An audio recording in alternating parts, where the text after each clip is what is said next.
Assalamualaikum warahmatullahi wabarakatuh. Halo, bagaimana kabar kalian hari ini? Semoga kalian sehat selalu dan tetap semangat.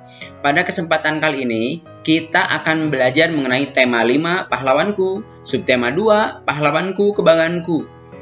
Adapun fokus materi pelajaran kita hari ini adalah mengenai IPS, tentang perjuangan para tokoh di masa kerajaan Islam. Ketika masa kerajaan Hindu-Buddha mulai melemah, masuklah agama Islam ke wilayah Indonesia. Nah, siapa yang mempunyai peranan penting pada masa kerajaan Islam? Nah, yang mempunyai peranan penting diantaranya adalah Sultan Hasanuddin, Sultan Iskandar Muda, dan Sultan Agung. Simak materi dengan baik ya, agar kita semua mendapatkan ilmu dari materi kita hari ini. Yang pertama, Sultan Hasanuddin. Nah, Sultan Hasanuddin merupakan raja kerajaan Islam Goa Talo di Makassar, Sulawesi Selatan. Sultan Hasanuddin dijuluki ayam jantan dari timur oleh orang Belanda karena kegigihan dan keberanian melawan Belanda. Ia membela kepentingan kerajaan dan kepentingan rakyatnya dengan gigih. Ia berusaha menegakkan kedaulatan dan memperluas wilayah kerajaan. Ia berhadapan dengan Arupalaka, Raja Bone, tapi yang dibantu oleh Belanda. Sultan Hasanuddin terkenal karena arif dan bijaksana. Beliau merasa sedih karena harus bertempur melawan keluarga sendiri. Arupalaka sudah seperti saudara kandung sendiri. Sultan Hasanuddin mempertimbangkan bahwa pertumbuhan darah di kalangan orang Makassar dan Bugis harus segera dihentikan.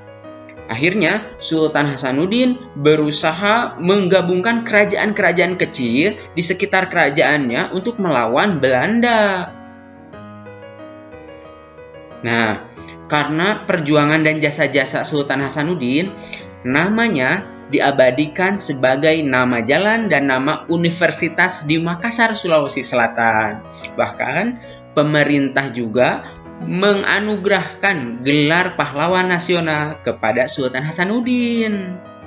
Nah, Sultan Hasanuddin setelah wafat dimakamkan di komplek kerajaan Goa di Sulawesi Selatan. Nah, kita harus menjaga kelestarian komplek pemakaman tersebut. Nah, komplek pemakaman tersebut dijadikan tempat belajar sejarah anak-anak di Makassar. Kita belajar keberanian dan kegigihan dari Sultan Hasanuddin dalam melawan ketidakadilan dan kesewenang-wenangan Belanda. Nah, perjuangan beliau itu harus kita teladani ya, anak-anak. Kita harus lestarikan. Nah, jadi banyak yang harus kita contoh dari beliau ya. Nah, kita pindah ke tokoh yang kedua, yaitu Sultan Iskandar Muda. Nah, Sultan Iskandar Muda lahir di Banda Aceh ya. Ia merupakan sultan yang paling besar dalam masa Kesultanan Aceh yang berkuasa dari tahun 1607 sampai 1636.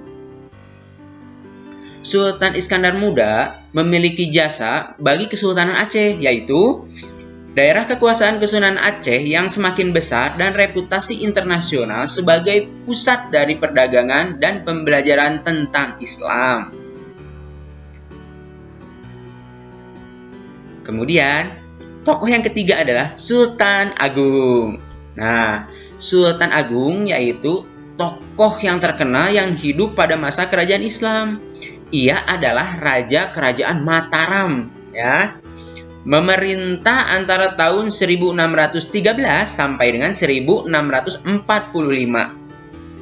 Nah, di bawah kepemimpinan Sultan Agung, kerajaan Mataram berkembang menjadi kerajaan terbesar di Jawa dan Nusantara pada saat itu. Nah, dia juga terkenal gigih melawan Belanda. Dia juga diketahui sebagai seorang budayawan. Jadi dia juga selalu memperhatikan kebudayaan Mataram. Di antaranya memadukan kalender Hijriah yang dipakai di pesisir utara dengan kalender Saka yang masih dipakai di pedalaman.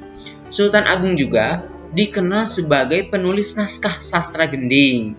Nah, Sultan Agung menetapkan bahasa Bagongan sebagai bahasa yang harus digunakan oleh bangsawan dan pejabat di lingkungan keraton untuk menghilangkan kesenjangan.